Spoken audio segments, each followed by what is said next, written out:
October 7, 2025. Kano State, Northern Nigeria. Father Emmanuel Okafor stands before a Sharia court. The charge: blasphemy against Islamic teachings. The penalty: death. His crime: defending the Virgin Mary's honor during an interfaith dialogue. Behind him, armed guards. Before him, a sentence already written. What happens in the next 72 hours will defy every law of man and nature. Subscribe now. This story was documented by 50 witnesses, filmed by security cameras, and investigated by 3 governments. What you're about to hear is verified truth that challenges everything. The heat pressed down on Kano like a physical weight that October morning. Father Emmanuel Okafor, 43 years old, walked through the courthouse gates knowing he might never leave. The Catholic priest from Enugu had spent 15 years serving mixed communities across Nigeria, building schools, running clinics, preaching peace between Christians and Muslims who had coexisted for generations. Until 3 days ago, the interfaith conference seemed routine. Local religious leaders gathered at the Sultan Bello Mosque to discuss community cooperation. Father Emmanuel had attended dozens of these meetings. They served a purpose. In a nation where Boko Haram terrorists had killed thousands, where farmer-herder conflicts destroyed villages weekly, where religious tensions simmered constantly, dialogue mattered. The discussion turned to shared beliefs. Mary, Mother of Jesus, held honored status in both Christianity and Islam. The Quran called her Marian, praised her purity, confirmed her miraculous virgin birth. Common ground existed here.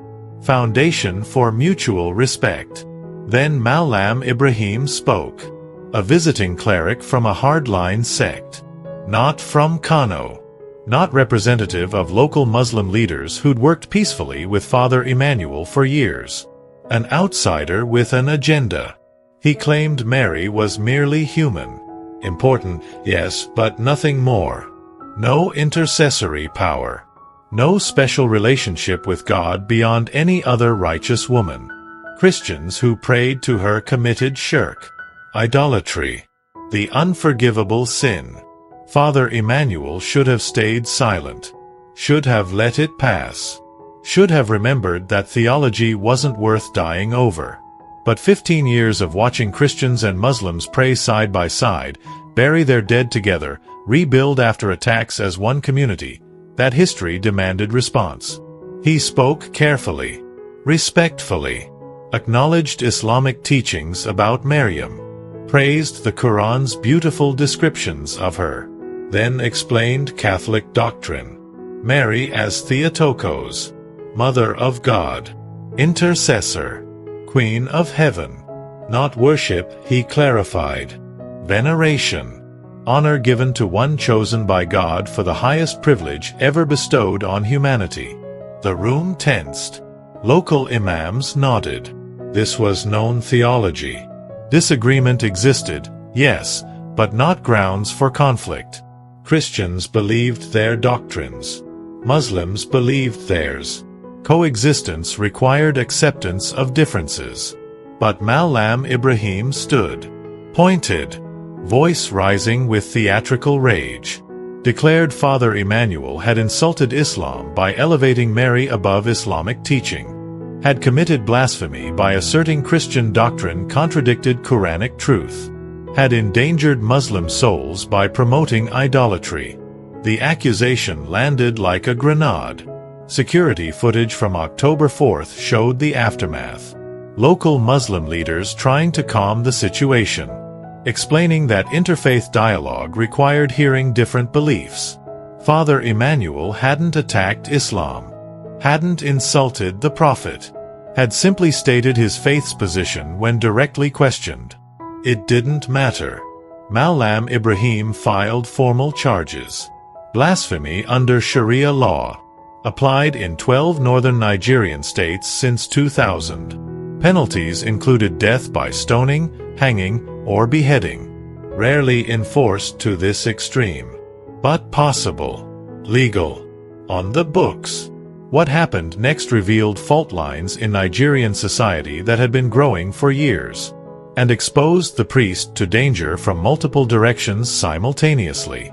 Father Emmanuel's bishop, Archbishop Ignatius Ayau, arrived from Abuja within hours, condemned the charges, called them politically motivated, demanded federal intervention. Nigeria's constitution guaranteed religious freedom. Sharia law applied only to Muslims who consented. Father Emmanuel was Catholic. Federal law should prevail. But jurisdiction questions plagued Nigeria. Which law applied when? Federal versus state. Civil versus religious.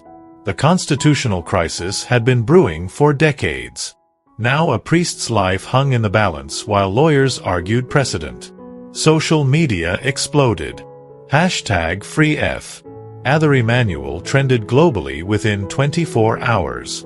Catholics worldwide demanded his release. International human rights organizations issued statements. The Vatican expressed grave concern. U.S. senators threatened sanctions. But within Nigeria, the reaction split predictably. Christians saw persecution. Muslims saw outside interference in their legal system. Secular Nigerians saw political manipulation. President Bola Tinubu's government tried carefully worded statements. Religious freedom, yes. Respect for regional laws, also yes. No clear position that satisfied anyone. Father Emmanuel spent October 5th and 6th in a cell beneath the courthouse. Stone walls. Metal bars. A bucket for sanitation. Guards who brought food but wouldn't speak to him. He prayed the rosary continuously. Decades upon decades. Hail Marys filling the silent hours. If he was to die for defending her honor, so be it. Martyrdom held honored place in Christian tradition. October 7th morning. The trial convened. Not truly a trial. More a formality. Sharia courts in these cases followed predictable patterns. Evidence presented. Witnesses testified. Defendant given chance to recant. If he refused, sentence pronounced. The courtroom filled beyond capacity. Armed police everywhere. Metal detectors at entrances. Tensions high.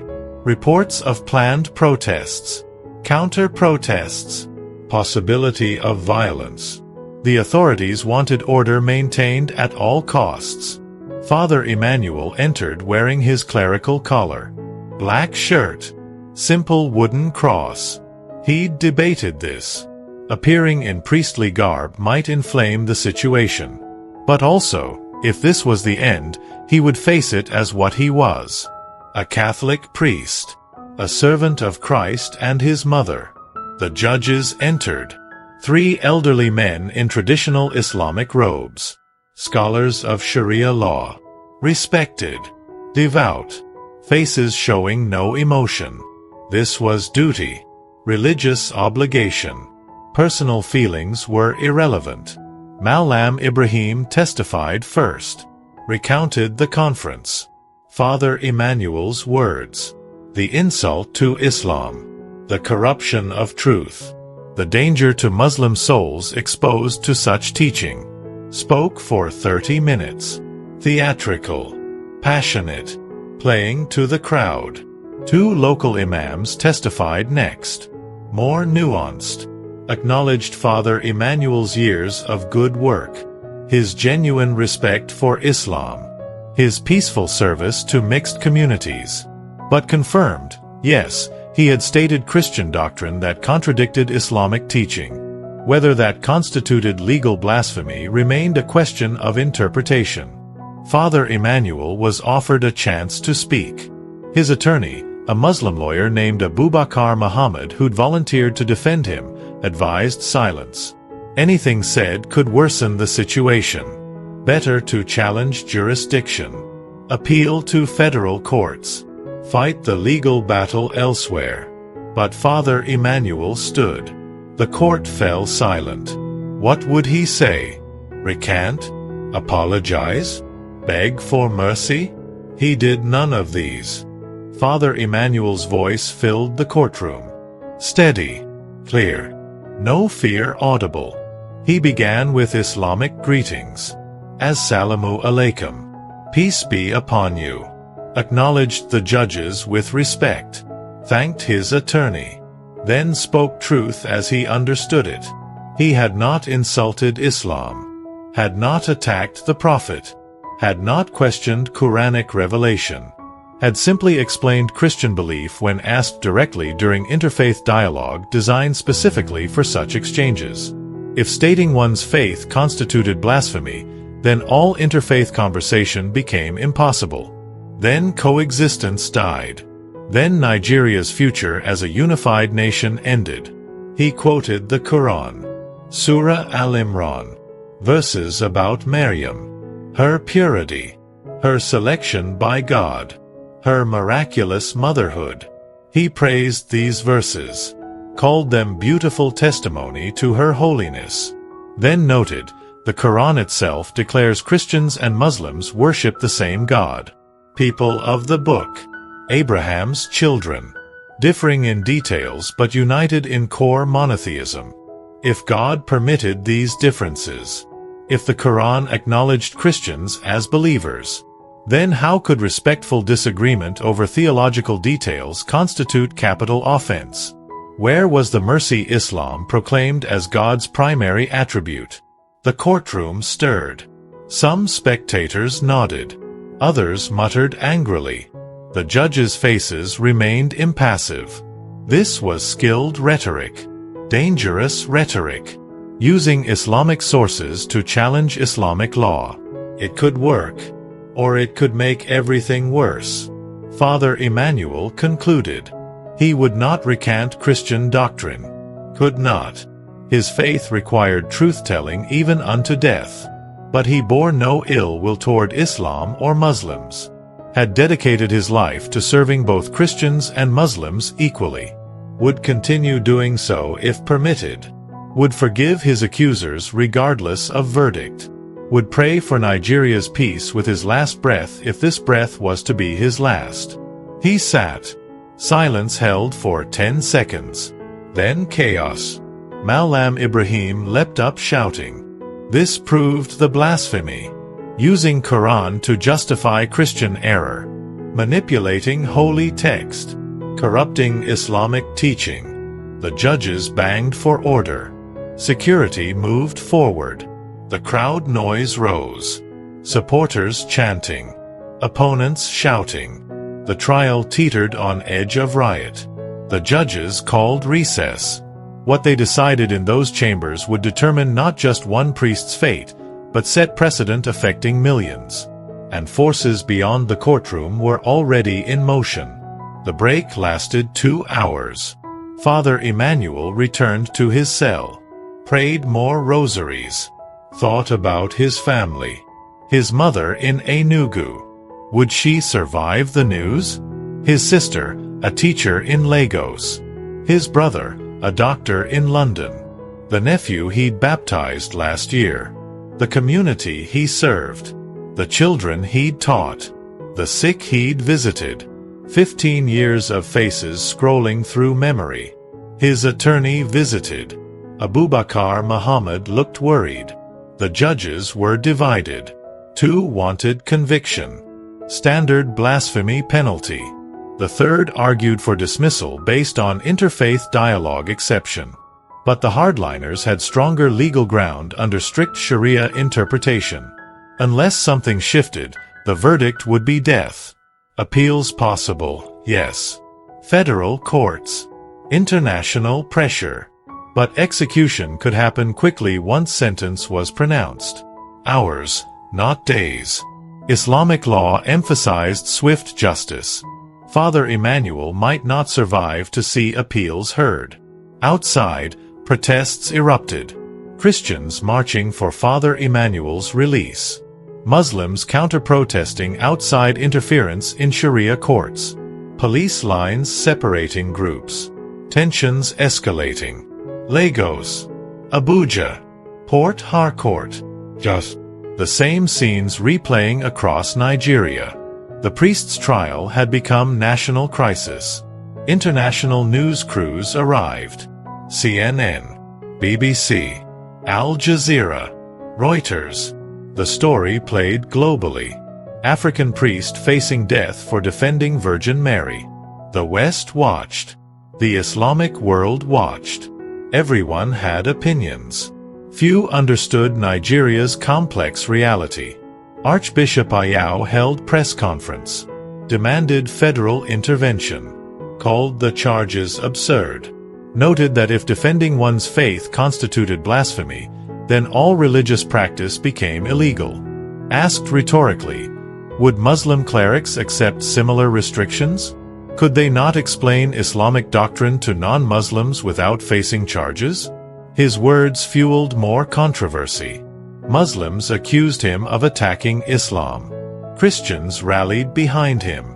Secular activists worried about theocracy creeping into Nigerian governance.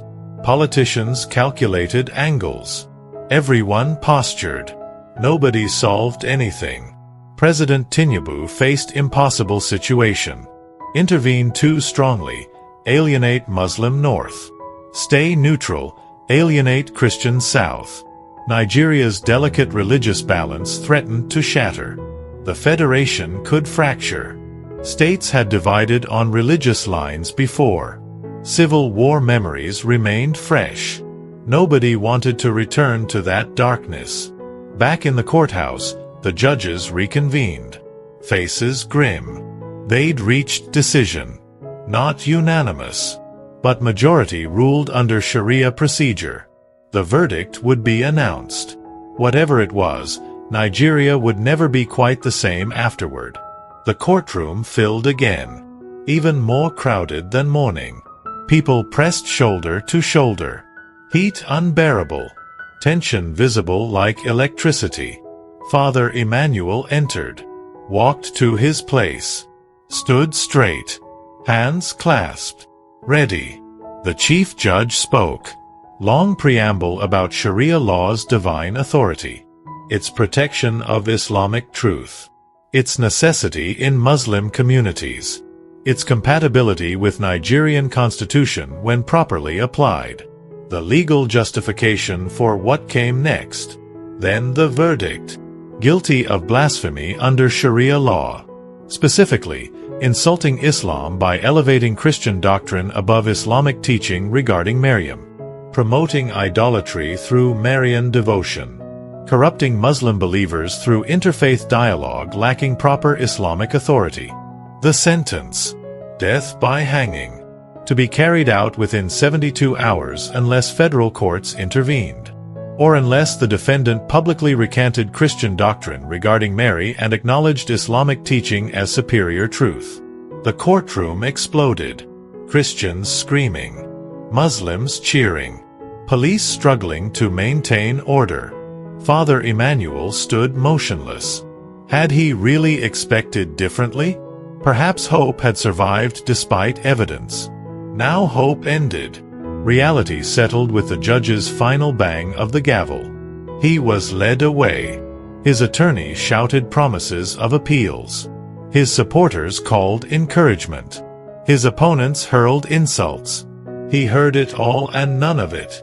The noise faded to background static. Only one thought remained clear. He would die for defending Mary, Mother of God, Queen of Heaven. She who'd birthed salvation. She whom he'd venerated since childhood. Whose intercession he'd invoked for every grace received. If his blood joined the martyrs, so be it. Better to die standing in truth than live kneeling to lies. The cell door clanged shut. He was alone again. October 7th afternoon. Sentence handed down. Execution scheduled for October 10th. 3 days. 72 hours. Appeals would take longer. Federal courts moved slowly. International pressure took time to organize. 3 days wasn't enough, unless something miraculous happened. October 7th evening. The world knew. Social media posted the verdict instantly. Father Emmanuel shifted from plea to outrage. Catholic organizations mobilized. Human Rights Watch issued emergency statement. Amnesty International demanded intervention. The UN Human Rights Commissioner expressed alarm. The Vatican released formal protest. Cardinal Secretary of State Pietro Parolin called the sentence an affront to religious freedom. Urged Nigerian government to intervene immediately. Noted that Father Emmanuel had simply explained Catholic doctrine during interfaith dialogue specifically designed for such exchanges. His execution would set dangerous precedent, endangering all religious conversation globally. Cardinal Parolin stopped short of criticizing Islam itself. Vatican II theology emphasized Muslim-Christian dialogue. Nostra Aetate affirmed respect for Islamic faith. But defending a priest's right to explain Catholic teaching without facing death penalty? That was non-negotiable. American evangelical leaders joined the protests. Normally divided from Catholics, they united on this. Pastor Robert Jeffress of First Baptist Dallas called the verdict barbaric. Megachurch leader Rick Warren tweeted support. The Christian Coalition organized vigils. Denominational differences meant nothing when one Christian faced execution for his faith. But Muslim leaders worldwide presented mixed reactions. Many condemned the verdict. Imam Omar Suleiman in Dallas called it contrary to Quranic teachings on religious tolerance.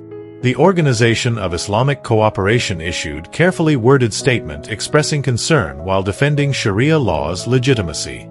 Liberal Muslim activists demanded Father Emmanuel's release. However, hardline clerics supported the sentence. Saudi Arabia's Grand Mufti remained silent, which spoke volumes. Pakistan's Tehreek-e-Labbaik Party praised Nigeria's adherence to Islamic law. Online jihadist forums celebrated. The global Muslim community fractured along familiar fault lines. Within Nigeria, the split intensified. Christian Association of Nigeria called for nationwide protests, scheduled for October 9th.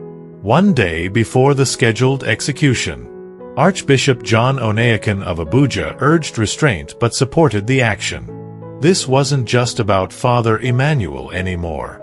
This was about whether Christians could practice their faith freely in Nigeria.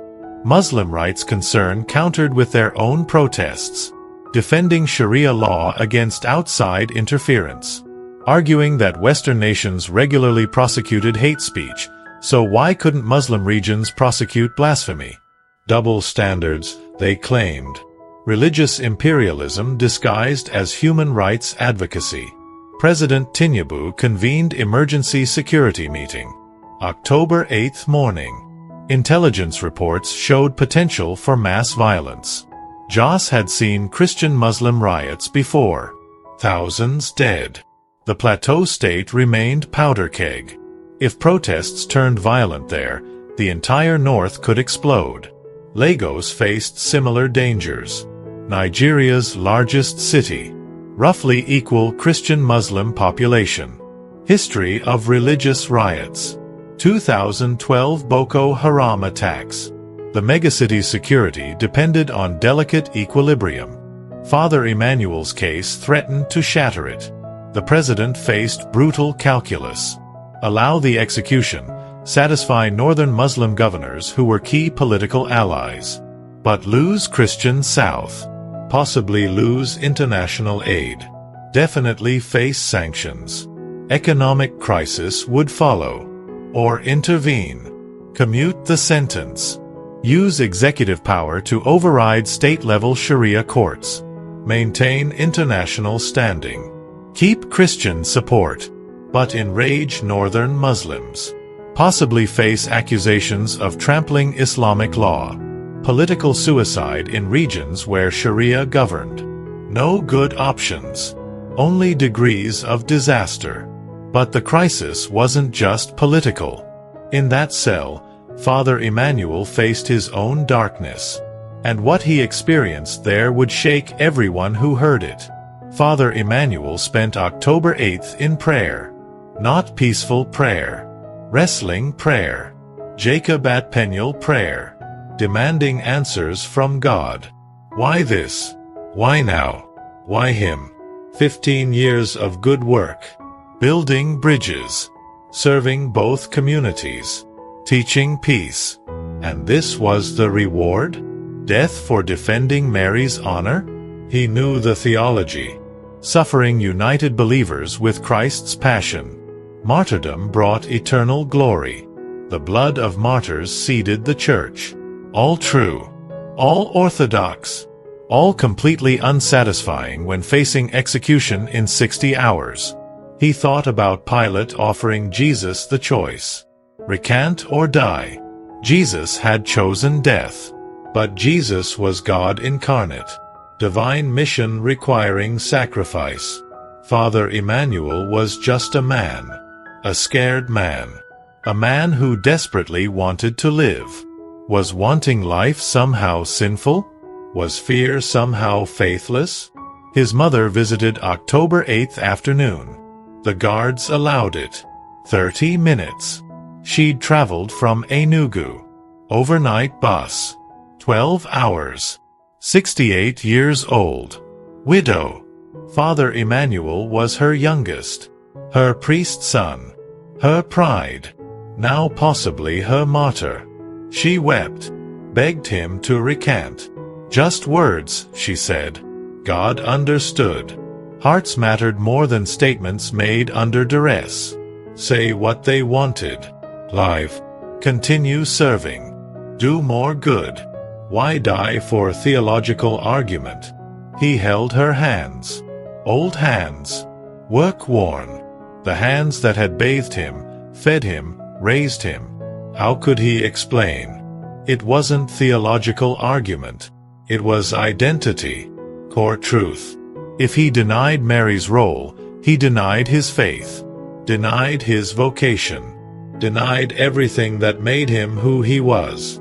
Better to die as Father Emmanuel than live as someone else. She left still weeping. He watched her go. Wondered if he'd made the right choice. Wondered if pride masqueraded as principle. Wondered if he was brave or just stubborn. The questions had no answers. October 8th night. He barely slept. The cell remained hot despite darkness. Mosquitoes buzzed. Somewhere water dripped. Normal sounds magnified by silence. He prayed more rosaries. Lost count. Maybe 50 decades. Maybe 100. The rhythm comforted even when the words felt hollow. Around 3 a.m., exhaustion finally took him. He slept. And dreamed. The dream felt different than normal dreams. Hyper-real. More vivid than waking life. Father Emmanuel found himself standing in a church. Not any church he recognized. Ancient stone. Candles everywhere. Incense thick in the air. Stained glass windows showing Mary's life. Annunciation. Visitation. Nativity. Flight to Egypt. Finding Jesus in the temple. Calvary. Pentecost. He stood before the altar. A statue of Mary occupied the place of honor. 8 feet tall. Painted wood. Traditional blue mantle. White dress. Crown of stars. Hands extended. Expression of infinite compassion. The statue moved. Not wood animating. The statue dissolved. A woman stood in its place. Young. Perhaps 20. Middle Eastern features. Simple robes. Head covered. Eyes holding depths beyond measurement. Beautiful but not in any earthly way. Beauty that hurt to see. Perfection that shouldn't exist in fallen world. She spoke. Not in any language Father Emmanuel knew. Yet he understood perfectly. The words bypassed ears, formed directly in his mind. My son, why do you doubt? His voice worked despite paralysis. Mother, I'm going to die. All humans die. You fear how, not if. I'm afraid. I know. My son was also afraid. Garden of Gethsemane. He sweated blood from fear. Fear is not sin. Fear is acknowledgement of cost. Did I do right, defending you? Or was it pride? She smiled. Not human smile. Something beyond human. Light seemed to emanate from her. You defended truth. Whether pride motivated or love motivated, only God knows hearts. But defending truth is never wrong, even when truth costs everything. Will it matter? My death. Will it change anything? Every martyrdom changes everything. Blood of martyrs plants seeds. You cannot see the harvest. Few martyrs can. But the harvest comes. Always. Father Emmanuel felt tears on his face. In the dream. I don't want to die. I'm not brave enough. Courage is not absence of fear. Courage is faithfulness despite fear. Peter denied my son 3 times from fear. Yet he died upside down on a cross, refusing to recant. The coward became hero. Not through natural courage. Through grace. Will you help me? When the moment comes. I am with all who call upon me. I was with my son at Calvary. I will be with you at yours. Small Calvary, yes. But every death for Christ echoes Golgotha. Every martyr stands with the Word made flesh. The vision shifted. Father Emmanuel saw himself hanging. Saw the moment of death. Saw his body fall. Saw crowds below. Some cheering. Some weeping. Saw the aftermath. More violence. More deaths. The cycle continuing. Then the vision changed. Light poured from his hanging body. Not physical light. Spiritual illumination. It touched people in the crowd. Changed them. Hardened hearts softened. Blind eyes opened. The light spread. Lagos. Abuja. Kano. Just. Across Nigeria. Across Africa. Across the world. He saw Muslim clerics weeping. Saw them denouncing violence. Saw Christians and Muslims embracing. Saw peace breaking out where war had reigned. Saw his death becoming catalyst for reconciliation he'd spent 15 years trying to build. Then darkness. The vision ended. He woke. October 9th dawn. Gray light through the cell's small window. For a moment he thought it had been just a dream. Normal dream. Subconscious working through fear. But he knew better. That had been different. That had been real. Whether vision or dream or wishful thinking, it had been real. Mary had spoken to him. Promised her presence. Shown him meaning beyond the moment. He felt peace. Not absence of fear. Fear remained. But peace coexisting with fear. Possible through grace alone. That morning would bring the protests. The violence. And events that would make Father Emmanuel's personal crisis into Nigeria's national awakening. October 9th. The day before the scheduled execution. Christians poured into streets across Nigeria. Lagos saw 500,000. Abuja 250,000.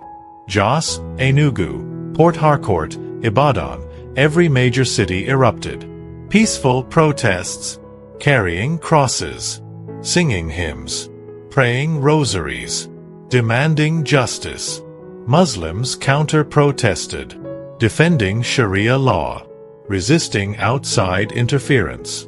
The groups remained separated mostly. Police lines held in most cities. But tensions crackled. One spark could ignite everything. In Jos, the spark came. Someone threw a stone. Nobody ever determined from which side. Christian protesters claimed Muslims started it. Muslims claimed Christians provoked them. Didn't matter. The stone flew. Hit a woman holding a baby. She fell. The baby screamed. Chaos erupted. Riot police fired tear gas. Crowds scattered, regrouped. Fighting began. Hand to hand. Rocks. Bottles. Then knives. Then guns. Nobody knew who fired first. Within 30 minutes, Jos burned. Churches torched. Mosques attacked. Homes destroyed. Bodies in streets. The violence that everyone feared, that all the careful rhetoric tried to prevent, exploded with volcanic force. Security forces overwhelmed. Military deployed. By nightfall, 47 people dead. Hundreds injured. Thousands homeless. The news reached Father Emmanuel in his cell. The guard who brought evening meal mentioned it, casually, as if discussing weather. Jos burning. Dozens dead. All because of you, the guard implied. Father Emmanuel collapsed. Not physically. Internally. The vision's promise of peace through his death shattered against reality of violence before his death. He'd caused this. His defense of Mary. His refusal to recant. His stubborn pride masquerading as principle. People died because of him. He prayed. Desperate prayer. Incoherent prayer. Begging God to stop it. Use his death to end violence, not cause more. The hours until execution suddenly felt too long. Let it happen now. End this. Stop the killing his existence provoked. But midnight came. October 10th arrived. Execution day. And he still lived. The hanging was scheduled for noon. Public execution. Sharia law tradition. Deterrent effect. Father Emmanuel would die before witnesses. Cameras would film it. The world would watch. Nigeria's commitment to Islamic law would be demonstrated. Or Nigeria's persecution of Christians would be exposed. Depending on perspective. Morning brought his last meal. He couldn't eat. Morning brought his last confession. The guard allowed a priest to visit. Father Benedict from a Kano parish. They'd met at conferences. He heard Father Emmanuel's confession. Gave absolution. They prayed together. Father Benedict wept. Father Emmanuel remained dry-eyed. Past tears now. In that strange place beyond emotion where only truth exists. The guards came at 11 a.m. October 10th. They allowed Father Emmanuel his clerical collar, his wooden cross, his rosary, small mercies before death. The walk took 5 minutes. Courthouse to courtyard. Stone walls. Brutal midday sun. A wooden gallows waited. Single noose. Simple chair. Medieval and effective. Hundreds watched. Restricted viewing but cameras everywhere. Father Emmanuel saw his mother held by family. Archbishop Ayau rigid. His lawyer Abubakar weeping. Malam Ibrahim standing apart, satisfaction visible. Everyone who tried to prevent this, forced to witness it. The judges read formal condemnation. Father Emmanuel barely heard. He prayed his own litany.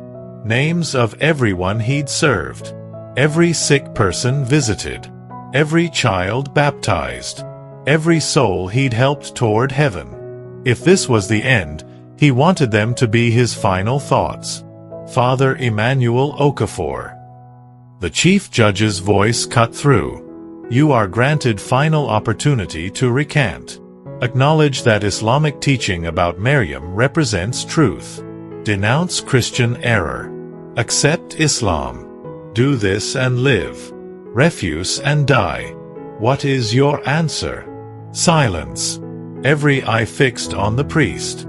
Cameras zoomed close. This moment would define everything. Father Emmanuel looked at his mother. She mouthed, "Save yourself." He smiled. Then turned to the judges. I cannot recant truth. Jesus Christ is Lord. Mary is Mother of God. Theotokos. Ever Virgin. Assumed into heaven. Queen of creation. These doctrines define my faith. To deny them is to deny Christ. I have no choice. I must stand in truth even if truth requires this death. May God have mercy. I forgive everyone. I die in peace." The judge nodded. The guards moved Father Emmanuel to the gallows.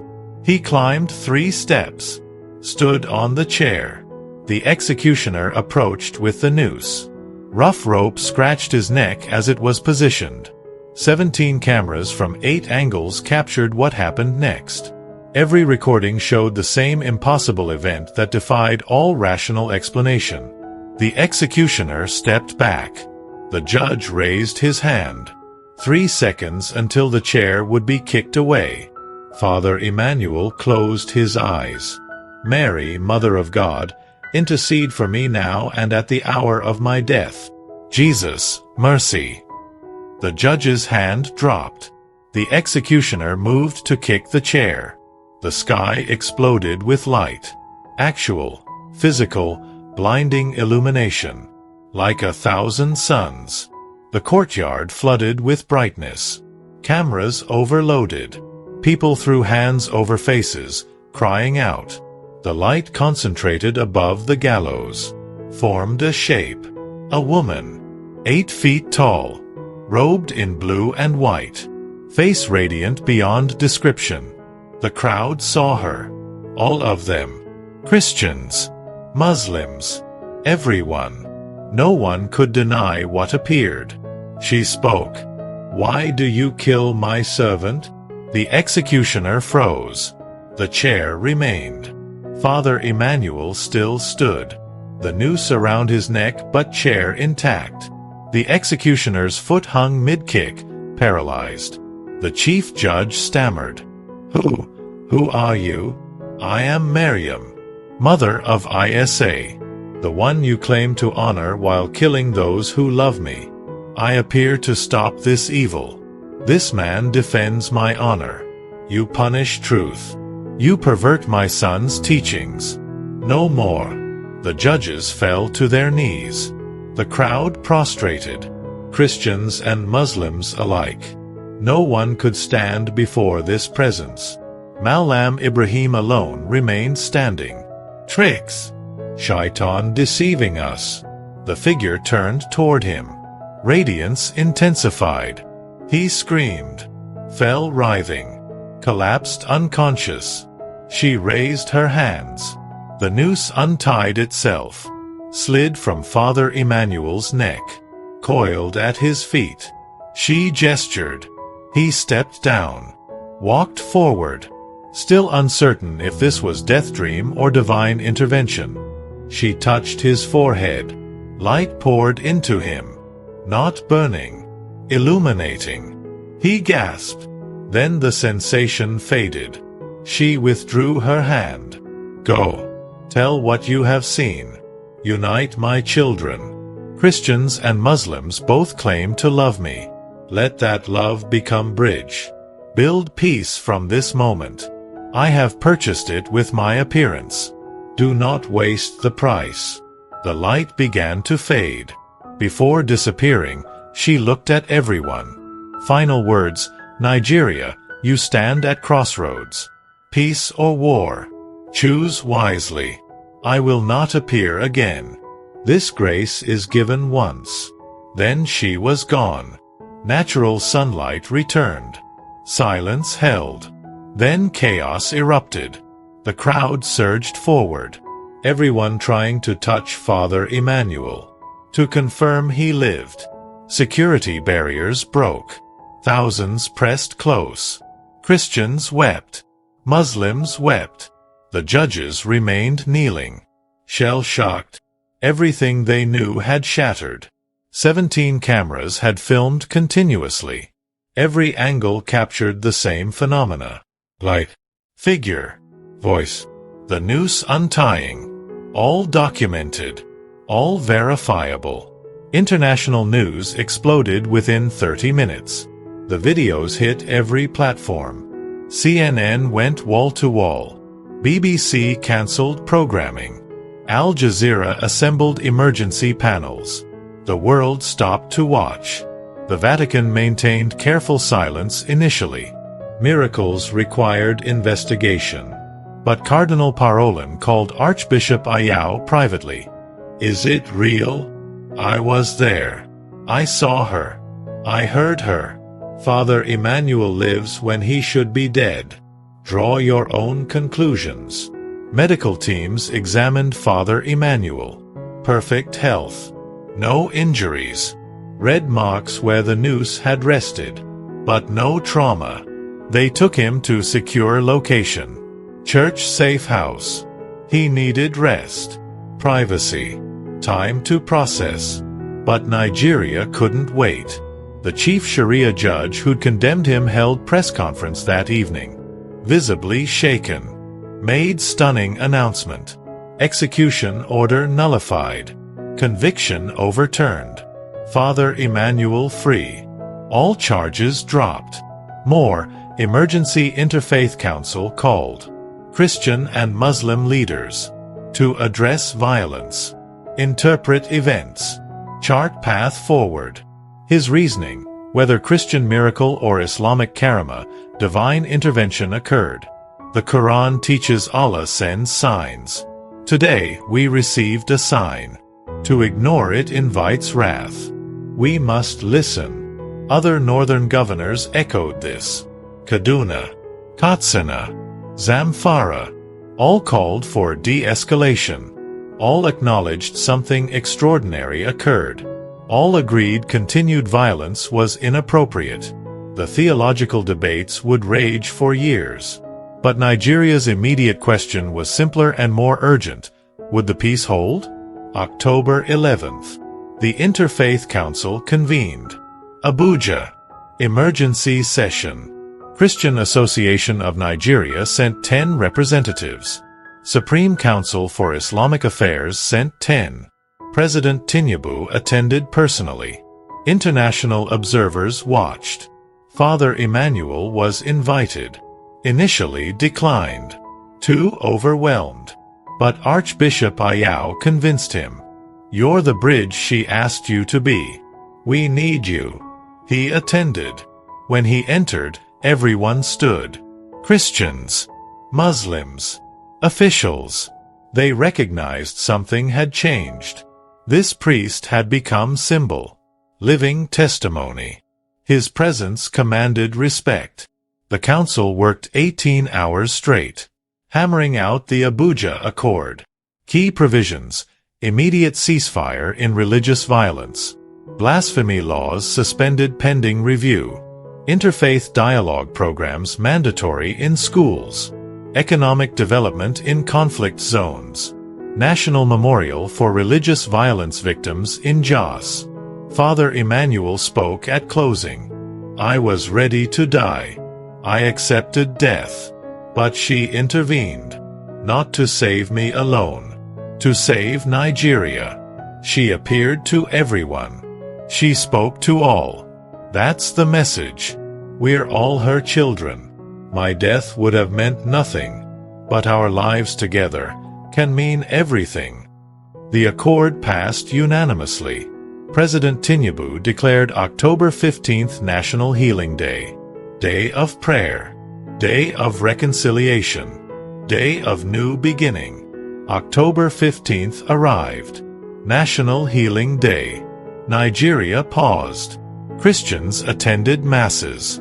Muslims attended prayers. Many attended both. The lines blurred. In Jos, where violence had killed 47, healing felt most urgent. Christian and Muslim leaders walked together through destroyed neighborhoods, prayed at burned churches and mosques, wept over graves, committed to rebuilding together.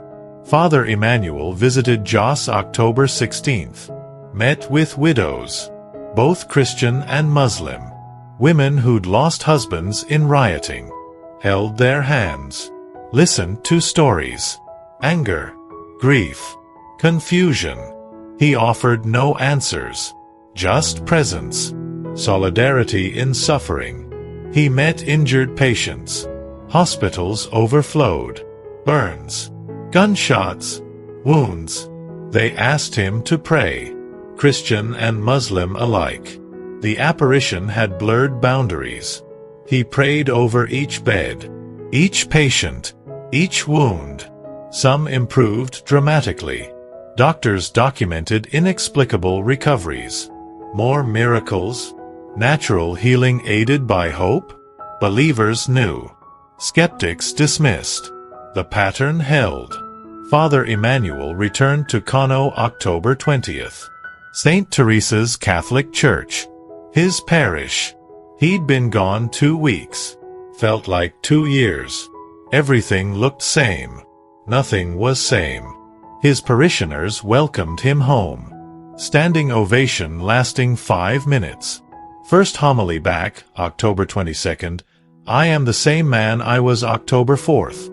Nothing about me changed. I didn't become holy. Didn't earn what happened. Grace touched me, yes. But grace is offered to all. I'm not special. The message is special. The command to build peace. That's what matters. Interview requests flooded in. Everyone wanted the story. He declined almost everything. One interview only. Nigerian Television Authority. Local broadcast. Tell what happened once for Nigerians. Then move on. The interview aired October 25th. Watched by 40 million. Father Emmanuel answered honestly. Yes, he'd been terrified. Yes, he believed Mary appeared. Yes, God wanted peace. No, he didn't know why he'd been chosen.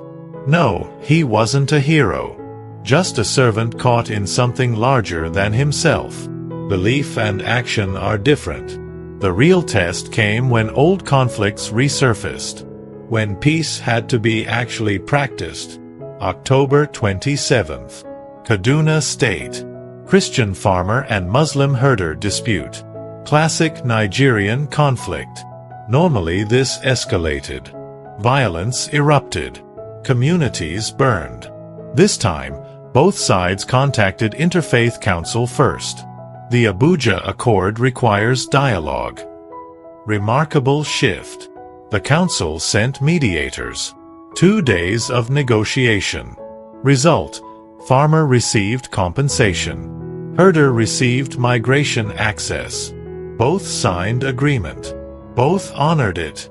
Problem solved without bloodshed. Precedent established. Similar interventions happened across Nigeria. Just Plateau. Benue. Interfaith councils activated. Prevented escalation. Saved lives. The accord was working. But Malam Ibrahim's condition worsened. He'd collapsed unconscious during apparition. Remained in coma 2 weeks. Medical tests showed no physical cause. Yet he didn't wake. Family kept vigil. Wondered if divine judgment. Father Emmanuel visited October 29th. Hospital initially refused. Security concerns. Archbishop intervened. The priest praying for his accuser demonstrated the message perfectly. Permission granted. Father Emmanuel entered the room. Family present. Mixed expressions. He approached the bed. Looked at the unconscious man. Face that had radiated certainty now slack with sleep. He felt overwhelming compassion. He prayed. Catholic prayers. Then asked if he could pray Muslim prayers for Malam Ibrahim. The family was shocked. A Catholic priest offering Islamic prayers? But what did they have to lose? Father Emmanuel recited Al-Fatiha. In the name of Allah, the most gracious, the most merciful. All praise is due to Allah, Lord of all the worlds. He finished. Silence. Then Malam Ibrahim's eyes opened. The family gasped. Doctors summoned. Examination confirmed it. Malam Ibrahim was awake. Conscious. Coherent. No neurological damage. No explanation beyond miracle. Malam Ibrahim looked around. Confused. 2 weeks missing. Last memory was the courtyard, the execution, then light, voice, terror, nothing. He saw Father Emmanuel, recognition, then shame, deep, crushing shame. I tried to kill you. Allah forgive me. I tried to kill you for defending her. And she appeared. I was so wrong. Father Emmanuel sat beside the bed, took his hand. You believed you served God. You were mistaken but sincere. I forgive you. Completely. She forgives you. That's why I'm here. But the violence in Jos, the deaths, all because I accused you. You didn't cause that. Centuries of conflict caused that. You were the trigger. Tensions existed before. And listen, good came from it. The accord, the peace process, your accusation, her intervention, together they created opportunity. God writes straight with crooked lines. Over following days, Maulana Ibrahim recanted publicly, apologized to Father Emmanuel, called for repeal of blasphemy laws, urged conservative Muslims to embrace the message. Some listened, many didn't, but his voice mattered. A hardline cleric admitting error, calling for change. Father Emmanuel and Maulana Ibrahim became partners, the priest and his accuser. Together they visited communities, told their story, modeled reconciliation, powerful testimony of enemies becoming brothers. The Catholic Church formally investigated. Vatican sent team, interviewed witnesses, examined footage, consulted experts. Preliminary finding: no natural explanation adequately accounted for phenomena. Further investigation required, but initial assessment leaned toward recognizing authentic Marian apparition. By late October, Nigeria had transformed. Not completely. Violence still occurred. Extremists still existed. But the trajectory bent toward peace. The accord held. Economic programs created jobs. Educational initiatives built understanding. Most importantly, hope existed. Nigerians believed peace was possible. The apparition proved divine intervention could happen. That possibility changed everything. Father Emmanuel established Mary's Peace Foundation, supporting interfaith dialogue, youth programs, scholarships, conflict mediation, economic development, funded internationally, managed by Mixed Christian-Muslim Board. The foundation's logo showed two hands clasped, one holding rosary, one holding prayer beads. Unity in diversity, respect amid difference, peace through understanding. Father Emmanuel celebrated All Saints' Day Mass November 1st. His homily reflected on martyrdom and mercy. The martyrs died because they had no choice. But I was spared, given second chance, given clear mission. Build peace. Show faith need not divide. I'm not holier than martyrs. I'm luckier. God gave me more time. I intend to use every moment she gave me. That evening, he prayed before Mary's statue. Same statue there for years. Just wood and paint. But also more. Sacramental. Pointing beyond itself. He knelt. Prayed rosary. Thanked her for life. For mission. For grace. The statue didn't move. Didn't speak. Remained wood and paint. But he felt her presence anyway. Not spectacular. Quiet. Motherly. The presence that had sustained him. That had appeared. That had manifested. Always there. Always near. Always interceding. Tomorrow would bring more work. More people to serve. More bridges to build. More wounds to heal. The mission she'd given. The rest of his life devoted to it. In Kano that night. In Lagos. In Jos. In Abuja. In every Nigerian city, Christians and Muslims slept with less fear. The apparition had changed something fundamental, proved heaven cared, showed peace was possible, gave hope. Father Emmanuel slept peacefully. First time in weeks. Nightmares faded. Trauma healing. Mission clear. He'd been given second life. He would spend it well. Tomorrow would come. Work would continue. Peace would be built. Brick by brick. Prayer by prayer. Bridge by bridge. One reconciled relationship at a time. This was the work. This was the mission. This was the grace. This was the new beginning.